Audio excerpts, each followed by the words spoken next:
Bonjour à tous, j'espère que vous allez bien. Donc je suis rentré en France depuis maintenant 2 semaines. J'étais au Canada pendant 3 mois comme vous le savez sûrement. Et du coup, dès mon retour, au bout d'une semaine, j'ai fait un tournoi fermé à risque. Donc c'était un tournoi plutôt relevé. Donc je vais d'abord vous montrer la liste des joueurs inscrits. Donc il y avait pas mal de forts joueurs. Il y avait un maître, Van Mediuk Sergei, que d'ailleurs je joue à la première ronde du tournoi, qui est classé 24-32. Ensuite, il y avait un maître feed, Yusupov, 2296. Il y avait aussi 2-21, 2176 ici, et bon, 2091 on arrondit. Et après, on était des joueurs vers 2000. Donc au début du tournoi, j'étais 6ème elo. J'avais juste 2 joueurs en dessous de moi, c'était mon père que je joue 4ème round, et Lafonta Mathias que je joue 3ème round. Et par contre, il y avait deux très joueurs au-dessus des autres. C'était Yusupov et Evan Mediuk que je joue première ronde et 6ème ronde. Du coup voilà, j'espère qu'en tout cas ces analyses de partie vont vous plaire. Et donc voilà, on va directement y aller. C'est parti. Donc je commence le tournoi par Sergei Evan Mediuk. Donc j'ai les blancs, ce qui veut donc dire que j'ai 4 fois les blancs et 3 fois les noirs. Comme on est 8 joueurs, un tournoi fermé, on se joue tous les uns contre les autres. Donc 4 fois les noirs, 4 fois les blancs, 3 fois les noirs. Je suis plutôt content. Je commence par le maître. Étant donné que j'ai pas joué depuis 4 mois environ, c'est cool que je commence par le maître, parce que de toute façon, je me dis, peut-être la partie la plus compliquée, je vais pas forcément être directement dedans, même je pense pendant tout le tournoi, je me suis dit, je ne suis pas énormément entraîné au Canada, j'ai fait, bon je pense sur les 4 derniers mois, j'ai dû faire 50 blitz sur internet, j'ai dû faire en tout 5 heures de tactique, tout ça en 4 mois. Du coup, c'était un peu compliqué, j'ai eu le temps de me préparer. 2-3 jours avant, j'ai passé 2 après-midi à regarder chaque adversaire des 2 couleurs, parce que je savais pas encore quelle couleur j'allais affronter. Par exemple, je savais pas que j'allais jouer avec les blancs contre le maître, donc j'ai préparé blanc, noir contre les 7 adversaires. J'avais des parties, des joueurs pour quasiment tous, sauf Lafonta Mathias, le 1982. J'avais pas de partie, mais après j'ai su quelle ouverture il jouait pendant le tournoi, donc j'ai eu le temps de me préparer un peu. Mais sinon, en général, j'ai eu le temps de pas mal me préparer, donc ça s'annonçait quand même plutôt pas mal, même si je sais que en termes de calcul, etc., j'allais être un peu en dessous. Du coup, voilà, ok, on y va. Donc j'ai les blancs, il est 24-32, je suis 2043, donc en termes de points Elo, je suis largement en dessous, mais bon, faut se dire que si je gagne, je fais quasiment plus 40 Elo, et si je perds, je perdrai juste 3 Elo, donc faut se dire, faut y aller. De toute façon, j'ai pas grand chose à perdre, il est au-dessus de tout le monde, donc même si je gagne, c'est exceptionnel, et si je perds, de toute façon, ça sera sûrement le même résultat pour tout le monde, donc j'ai rien à perdre. Du coup, je vous cache un peu les coups, pour pas vous spoiler les résultats dès le début. Donc voilà, c'est 1h30 plus 30 secondes par coup, donc c'est simple, on a 1h30 au début de la partie chacun, et on a un incrément de 30 secondes à chaque coup qui se rajoute, et voilà, donc on va y aller. Donc ici, ok, j'ai les blancs, je me prépare le week-end juste avant le tournoi, je regarde ce qu'ils jouent. Donc moi je commence par E4, je regarde ce qu'ils jouent, donc sur internet, j'ai d'ailleurs fait une vidéo pour expliquer comment se préparer.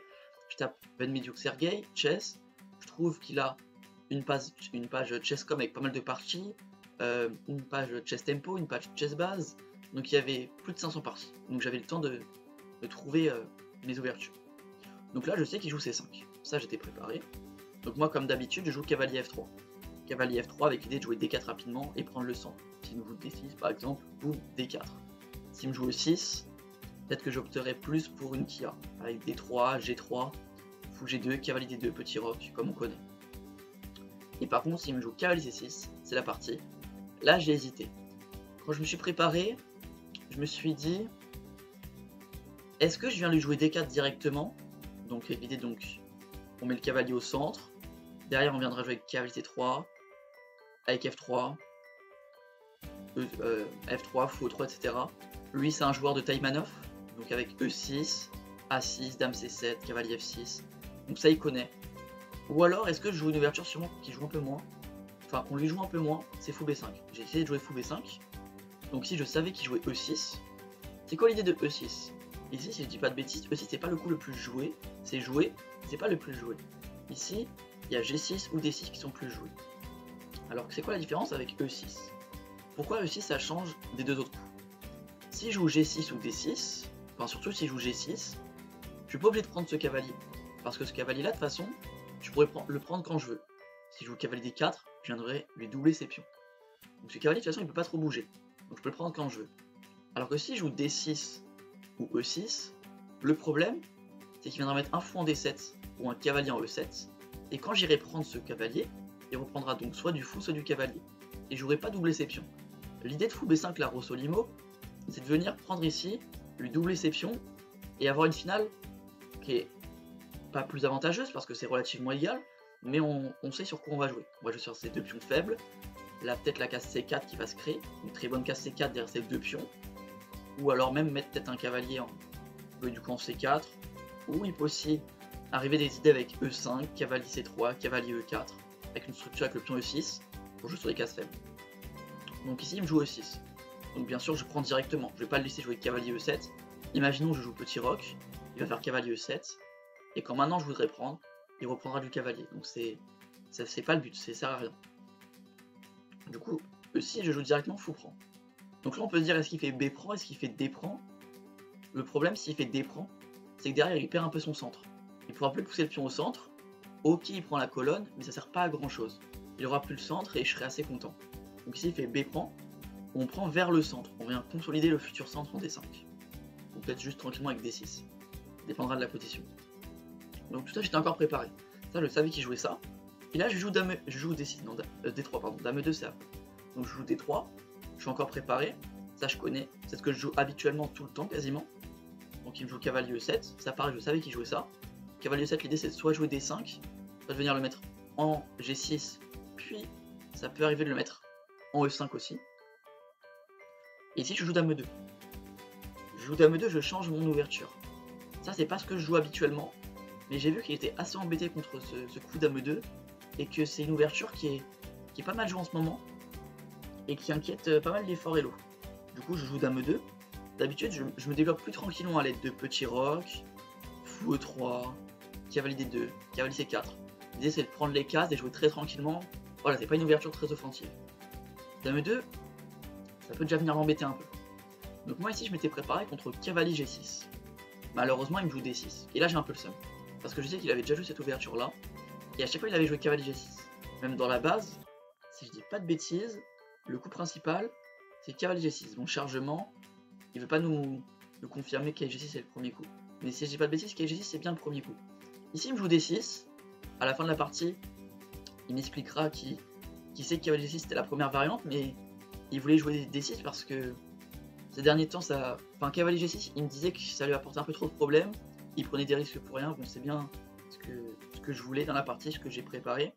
Du coup il me joue D6, et il me dit à la fin de la partie qu'il avait eu une partie il n'y a pas longtemps où on lui avait joué. Alors cette partie je l'ai jouée il y a une semaine, donc je me rappelle ce qu'il m'a dit. Il m'a dit on m'avait joué E5, ouais c'est ça, E5, et c'était une partie assez intéressante parce que s'il vient prendre ici je fais cavalier prend. L'idée ça va être de jouer sur ces deux grosses faiblesses avec un futur cavalier qui va venir se mettre en C4, une dame en F3 pour jouer sur le pion F7 et la future faiblesse en C6, donc il peut pas trop prendre. S'il pousse, il va me laisser avec un pion très fort en E5 et je pourrais rapidement jouer un truc avec C4. Alors je sais pas si maintenant c'est correct, mais en tout cas ce sera les idées. L'idée ça va être de dévier ce pion soit en D4 soit en prise pour venir ensuite mettre notre cavalier en E4.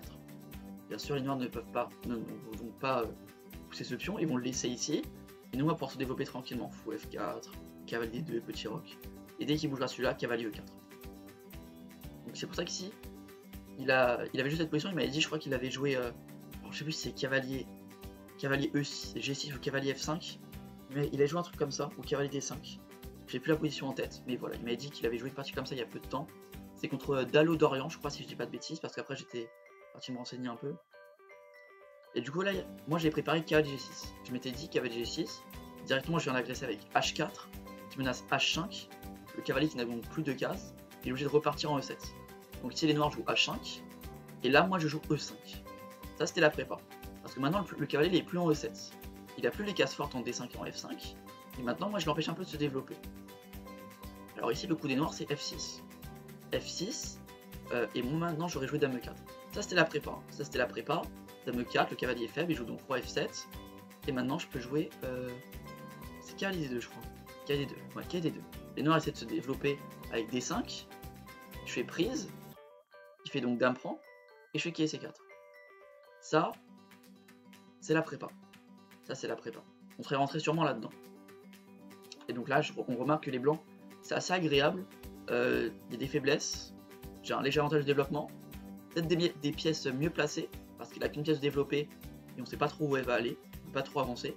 Ce fou là, il peut aller qu'en E7. Ce fou là, il est coincé par ses pions, c'est un mauvais fou. Donc voilà, mes pièces sont mieux placées. Donc la finale aurait été agréable pour moi. Donc il ne rentre pas dans la prépa. Ici, il joue D6. Donc il me joue D6.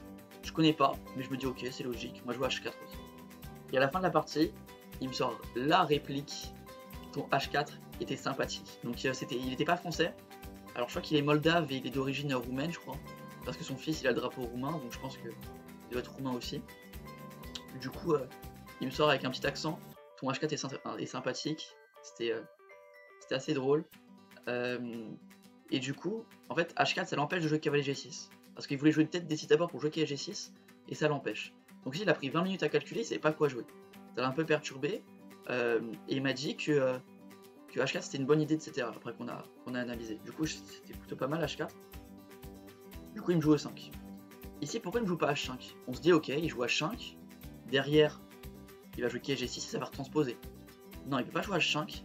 Parce que, alors faut que je me rappelle de mes idées dans la partie. Mais si je dis pas de bêtises, H5, je peux venir peut-être essayer de l'embêter à base de fou G5 je crois. Je crois que c'était avec fou G5. Non, c'était pas ici fou G5, c'était dans une autre variante. Ok, non, je crois ici H5 c'était mauvais à long terme, pas à court terme. Je crois que H5 c'est juste qu'en fait il va avoir un pion faible, il jouera jamais G6, sinon il se crée trop de problèmes sur case noire. Il pourra jamais jouer petit roc, il perdra son pion. Du coup c'est à long terme, H5 ça lui crée une faiblesse. Donc ici il me joue E5. E5 donc il libère son fou. Et ici en fait j'ai fait une grosse erreur. J'ai fait une grosse erreur qui peut paraître... on peut se dire ce n'est pas une, jouer juste fou E3. En fait c'est une erreur. Ici en fait j'aurais dû tout simplement jouer H5. Pourquoi j'aurais dû jouer H5? Bah tout simplement parce que si je joue fou E3, maintenant lui il jouera H5. Et là on remarque que j'ai moins d'espace, qu'il va pouvoir vite se développer, et derrière je n'ai pas trop de plan. Alors que si je lui joue H5, c'est-à-dire ce qu'il m'a dit à la fin de la partie, il m'a dit fou E3 c'est grosse erreur, parce que je lui laisse jouer H5. Ici il fallait jouer H5 moi-même, je lui empêche de jouer H5, et maintenant même s'il vient faire son truc avec fou G4, bah je m'en fiche. Alors je sais pas si tour H4 ça marche ici, je pense que oui. Tour H4 tranquillement, et s'il vient prendre, bon, on ira reprendre tranquillement. Il faut faire attention au vis-à-vis, si j'ai pas de découverte c'est bon. Mais oui ok, même pas obligé de jouer tour H4, faut aussi tout simplement me développer, et c'est juste qu'il aura beaucoup moins d'espace. Du coup ici, je rate H5, on va dire que c'est ma première erreur. Je dis pas imprécision, c'est même erreur H5, de pas jouer H5. Du coup fou E3, je me développe, il joue donc H5. Bon ici je joue cavalier D2, je continue mon développement basique, sauf que là, je vais jouer cavalier G6. Et en fait je commence à lui laisser trop d'espace. Alors ici, on peut se dire, ok, bah, qu'est-ce que tu peux jouer à part cavalier D2? Bon, si on se pose sur la position, on peut se dire quoi? Ce cavalier là, il a pas trop d'avenir. En tous les cas, même si je le bouge, il fera fou G4, je vais devoir peut-être revenir. Ce fou là, on sait pas trop où il va. Je vais pas rocker, sinon je vais avoir un pion faible. Grand rock, il y a toute la colonne B qui est ouverte, donc ça m'a pas l'air exceptionnel. Donc ça, ça n'a pas le droit de bouger, ça non plus, ça non plus, ça non plus, ça non plus. Cette tour ne peut pas bouger. Bon. Donc là, il me restait deux idées. Je me suis dit, soit je joue avec cavalier D2, soit je joue avec C3. J'ai préféré cavalier D2. Peut-être que C3 était aussi correct. On verra l'analyse tout à l'heure quand je mettrai l'ordi, après avoir analysé tout seul. Peut-être que C3 D4 était un plan possible. Donc cavalier D2, il me joue cavalier G6, on suit son développement, et je joue maintenant C3. Donc C3 avec des idées plus tard de jouer D4, et vraiment de péter tout le centre. Bon, pour l'instant c'est pas trop possible, mais imaginons, il joue par exemple fou D7, voilà c'est un exemple. Hein. Fou D7 c'est vraiment nul comme coup. C'est juste un exemple pour vous montrer un peu l'idée. L'idée c'est de jouer un truc comme ça, et de rentrer dans une position de ce type là. On va rentrer là-dedans, avec un pion A4 pour le centre, deux pions pendants qui sont faibles, et derrière, j'ai beaucoup plus d'espace que mon adversaire. Donc ça c'est l'idée de la position. Lui il va jouer sur la case E5, et peut-être essayer de jouer C5, fou C6, peut-être sur le pion E4, quelque chose comme ça, même s'il doit laisser une faiblesse en D6 qui n'est pas hyper forte. Donc voilà, ça c'était un peu l'idée. Donc là il joue fou E7. Fou E7 il m'attaque 3 fois mon pion H4. Donc c'est soit je le défends, soit je mets une pièce devant. Qu'est-ce qui se passe si je mets le fou devant? Il va tout simplement faire fou prend. Fou prend, cavalier prend, et cavalier prend H4. Si je fais tour prend, il fait dame prend cavalier. Donc là il a un pion de plus. J'ai pas de cavalier prend H7 qui marche intermédiaire, parce qu'il fait cavalier prend G2 lui aussi intermédiaire. Et derrière j'aurai 2 pièces d'attaquer. Il peut aussi peut-être même juste reprendre, parce que le cavalier maintenant est défendu par la dame. Du coup, je peux pas faire fou G5. Même si je reprends du pion, on s'en fiche, hein, le pion il sera horrible. Ici peut même faire... ça marche ou pas? Non ça marche pas, cavalier prend. Mais voilà, c'est juste horrible la pose. Et si je mets plutôt le cavalier, même histoire. Cavalier prend H4, c'est horrible. Du coup ici je peux pas mettre de pièces devant. Du coup, qu'est-ce qu'il peut faire? Bon, enfin qu'est-ce que je peux faire? Seul coup, G3. Je défends le pion H4. Il fait donc fou G4, il continue son développement tout en coulant les pièces. Et je vais donc jouer cavalier F1. Ici en fait si je le laisse jouer, il va juste tout simplement préparer ses pièces. Alors qu'est-ce qu'il peut jouer? Je pense un plan basique, ça serait peut-être de jouer petit roc et F5. On continue de mettre la pression ici. Il y a peut-être même un sacrifice en H4 qui peut marcher à court terme, à long terme. Faut voir. On est voilà, ici en fait, moi je respire plus, donc je vais jouer cavalier F1, avec l'idée de manœuvrer mon cavalier en jouant fou C1, cavalier E3. Et ça à la fin de la partie il m'a dit qu'il n'avait pas d'idée et qu'il aurait dû jouer, alors je m'en souviens plus, il m'a dit qu'il aurait dû jouer un coup plus rapidement pour enlever cette menace là. Alors j'ai plus l'idée. Donc là il me joue F6, même si je pense que c'est peut-être une erreur de sa part. Ouais, je pense que c'est la seule erreur de la partie d'ailleurs. Parce qu'F6 en fait, je pense qu'il s'est dit que je voulais jouer fou G5. Non c'est pas possible, fou G5 je vais perdre un pion. En fait je sais pas pourquoi il a joué F6, je voulais lui demander à la fin de la partie. F6 j'ai pas compris. F6, ah ok, j'ai compris F6. Donc F6 l'idée, c'est quand j'irai faire... En fait lui s'est dit F6, cavalier H2, fou E6. Il s'est dit que ça allait ça la partie. Sauf que moi mon idée c'était de faire fou C1 et cavalier E3. Et maintenant F6, c'est pas bon. Parce qu'en fait il avait pas vu l'idée que fou C1 cavalier E3, il s'est dit que je vais faire cavalier F1, cavalier H2. Donc si je joue fou C1, cavalier E3. Comme ça quand il fera fou E6, j'irai faire cavalier F5. Et en fait son F6 ne va servir à rien. Donc si il joue D5. Directement il essaie de contre-attaquer, parce que s'il joue un peu trop passif, imaginons dame C7, bah directement boum, cavalier E3. Tu fais quoi? Tu recules en E6. Et là, est-ce que j'ai cavalier F5 direct? Je pense que oui. Et directement boum, cavalier F5. Et là je commence un peu à l'agresser. Je commence à menacer ça. Donc c'est soit il va jouer fou F8, soit il va prendre. Et là ça commence à être beaucoup moins clair, je prends plus d'espace. Donc ça, il fallait qu'il l'évite. Donc bien, il joue directement D5. Donc D5, qu'est-ce qu'il menace? Pour l'instant pas grand chose, parce que s'il pousse, il me libérera la case C4 qui est extrêmement forte. Et s'il prend, j'irai faire dame prend. Et j'irai jouer sur ce pion C6. Faudra juste faire attention aux cases blanches. J'ai peut-être avoir un petit problème ici. Donc je joue cavalier E3, je continue mon plan. Et il me joue fou E6. Parce que s'il laisse, imaginons il joue dame C7, je vais juste faire prise, et derrière le pion sera perdu en G4. Donc c'est pas possible pour lui de jouer ça. Donc ici il me joue fou E6, il revient et je joue cavalier F5, toujours mon idée avec cavalier F5. Le problème de cavalier F5, c'est qu'en fait, ici, il va juste défendre son pion. Parce que voilà, l'idée c'est d'attaquer ce pion, prendre de l'espace. Mais en fait, il peut juste le défendre avec fou F8. Et quand il ira prendre ce cavalier, je vais devoir reprendre. D'ailleurs, j'aurai un pion très très faible. Imaginons que je joue n'importe quel coup, hein, juste un coup, juste pour montrer l'idée. Roi F1. Je vais faire prise, dame D7. Comment je défends ça? Bah je peux pas. Pardon, oui, il y a le cavalier qui est en l'air. Cavalier E7. Comment je défends ça? Bah je peux pas. Donc je vais perdre ce pion. Donc c'est pour ça qu'ici, on ne peut pas jouer de coup random. Donc moi ici j'ai joué D4, qui est une grosse erreur, qui va mener à ma perte. Mais il m'a dit à la fin de la partie, ok, juste tu joues cavalier E3, tu reviens. Bah si je reviens en E7, tu repars en F5, et tu joues la nulle, y a pas de problème. Et si je reviens pas en E7, imaginons, ici il m'a dit quoi? Il m'a dit qu'il pensait jouer un coup comme, je crois que son idée c'est de jouer un truc comme tour B8, quelque chose comme ça, j'ai plus le coup exact, mais jouer sur la colonne B. Et là t'as juste à jouer avec C4. Il m'a dit qu'il fallait fermer comme ça. Et en fait s'il ferme lui, bah, je suis très content. Alors soit je reviens en F5, soit je reviens... Ouais je reviens, je peux aller en F5 je pense. Je vais en F5. Et s'il prend, et bah j'irai faire cavalier prend. Ah cavalier prend ou pion prend? Je sais pas du tout en fait, je sais pas du tout parce que les deux se valent. Moi je dirais quand même cavalier prend. dirais cavalier prend, ok bah non c'était pion prend. Pion prend... Ok, il veut jouer avec pion prend sûrement. Il va essayer de jouer rapidement B3, fou B2, tour D1. Et là les blancs n'ont plus de soucis. Donc il peut pas prendre, il peut pas trop pousser. Qu'est-ce qu'il fait? Donc il est obligé de le laisser comme ça. Et il m'a dit, ok la position elle est fermée. Maintenant je vais plus avoir trop d'idées parce qu'il peut pas jouer l'aile roi, il peut pas jouer au centre. Donc c'est deux colonnes possibles, c'est la colonne A et la colonne B. Donc il a plus que deux colonnes où il peut jouer.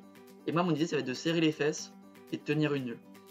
Il m'a dit, ok t'es légèrement moins bien mais franchement là j'ai pas trop d'idées. Je pense que tu vas vite pouvoir égaliser. Et après moi je vais essayer de forcer, je vais forcément essayer de forcer. Et c'est là où toi tu peux essayer bah en fait comme il va essayer de forcer il va jouer pas forcément les meilleurs coups. Parce que les meilleurs coups ça va être égal. Et là c'est bon, je pourrais essayer de gagner. Donc c'est pour ça qu'ici le plan logique aurait été plutôt de jouer ça. Donc ici je joue D4 qui est une erreur. En fait D4 je me suis dit, s'il prend là, je reprends. Et s'il reprend, je reprends. J'arrive dans quelque chose comme ça. En fait je voyais pas trop les soucis. Je me suis dit aussi ok, s'il prend là, bon, je prends ici intermédiaire. Non je prends pas ici intermédiaire, il y a dame prend pardon. Ici c'est prise. Je prise ici. Et quand il reprend, je reprendrai du cavalier. Quelque chose comme ça. S'il prend ici, je fais dame prend. Ah, peut-être pas dame prend direct. Ouais, si dame prend direct. Dame prend direct et on joue là-dessus. En fait, je voyais pas trop les soucis arriver. Sauf que lui, il m'a fait pion prend. J'ai fait pion prend. Et il m'a fait pion prend E4. Je me suis dit, ok, dame prend. Et là, il me fait dame D5. Il me propose l'échange des dames. Et en fait, si je rentre dans la finale, comme ça, je vais avoir un problème là-dessus.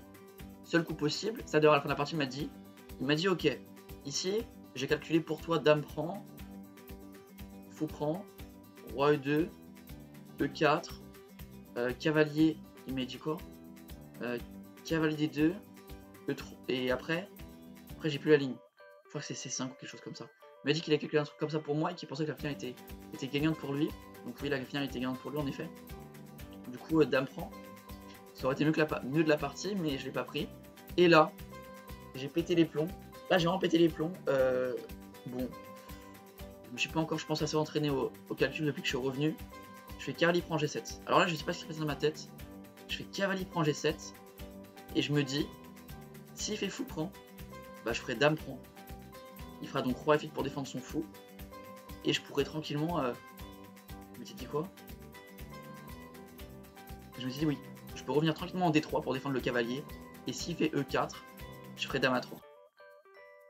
Le roi viendra bouger. Et maintenant je pourrais bouger mon cavalier. Ça c'est ce que j'ai calculé pendant la partie. Et je me suis dit que ça allait. En effet c'est 0-0. Donc ça va. Je me suis aussi dit, ok, si il prend et qu'il fait fou F7, pareil j'irai prendre là. S'il prend mon cavalier, je prends sa tour. Et c'est bon pour moi. Du coup pareil, ça j'ai bien calculé. Ça va. C'est pas le problème. Donc il peut pas prendre ce cavalier, on a remarqué. Donc il peut bouger son roi. Donc moi je me dis quoi? Je me dis ok, s'il vient là, qu'est-ce qui se passe? Bon bah tranquillement je ramasse le fou, puis le cavalier. Ok, ça c'est bon. S'il vient là, qu'est-ce qui se passe? Je me suis dit... Alors ici je m'étais dit quoi? Et ça je m'en souviens plus ce que je m'étais dit, bon je m'en souviens plus. Ok, et lui il joue au roi F7. Lui il joue au roi F7. Et en fait, là je suis grave content. Je me dis ah mais attends, c'est bon j'ai gagné la partie. Et je fais cavalier prend E6. En fait, bon encore la fatigue. Je suis pas encore dans le tournoi. Il me fait dame prend E4. Et là je me dis bah c'est bon. Je fais cavalier G5, pion prend, cavalier prend, roi bouge, cavalier prend. Il fera pion prend en fin de variante. Et voilà, on rentre dans une finale où j'ai un pion de plus. Et il a un retard de développement. Je me suis dit bon, là je fais fou G5. Je dois être genre sur un petit plus 1,5 quoi. Je suis tranquille. Sauf que là, quand il fait dame prend E4, je m'apprête à jouer cavalier G5. Et en fait, je me rends compte que je suis en échec. Alors vraiment, dans ma tête, c'était catastrophique. Heureusement, à la suite du tournoi, j'ai mieux calculé, c'est très bien passé. Mais celle-là, bon, c'était la première, de toute façon, je jouais le meilleur joueur. Mais c'était catastrophique. Je jouais cavalier prend G7, cavalier prend, et je me suis cavalier G5. Bref, c'était un peu catastrophique. Bon, voilà pour cette première roue. On va faire donc le bilan de partie. Donc voilà. Malgré le fait qu'il y ait... Ah oui, c'est vrai, on peut plus analyser depuis ça, du coup je vais devoir aller dans analyse. Malgré l'erreur... Ah merde, je suis juste pas pro internet. Oh, j'ai été déco dans internet. Oh, c'est terrible. J'ai été déco dans internet, bon. Je m'en souviens de... l'analyse. L'ordi me disait E4, C5. Cavalier F3, c'est bon, je suis co. Ça marche ou pas? Sinon je le fais de tête. Hein. Ah c'est bon, ok. Ok, du coup on va voir, j'ai fait combien? J'ai fait, évidemment c'est 78 je crois de précision, et lui 96. Ouais c'est ça. Je suis à 78,5, lui il a 96. Du coup E4, C5, cavalier F3, cavalier C6, fou B5, E6, prise, D3, cavalier E7, dame E2. Et donc là, comme je vous le disais tout à l'heure, cavalier G6, premier coup. On remarque 58% de victoire blanche. Parce qu'après H4, H5, E5, F6, dame E4, c'est ce que je vous disais tout à l'heure, roi F7, cavalier D2, c'est exactement ce que je vous ai dit, D5, prise, dame prend, cavalier C4. On arrive dans ces positions-là. Et là, je vous dis que la finale, elle est tranquille pour moi. En effet, je suis à plus combien? Je suis quasiment à plus 1, donc c'est très tranquille. Du coup, ici, il joue pas ça. Il joue D6. D6, H4, H4 meilleur coup, E5. Et là, fou E3. Ouais, c'est erreur. Hein. C'est erreur, je joue pas H5. H5, vraiment, c'était le coup à jouer pour avoir une position agréable. Cavalier D2, G6, C3, fou E7, G3, fou G4, cavalier F1, c'est la bonne idée. Et fou C1.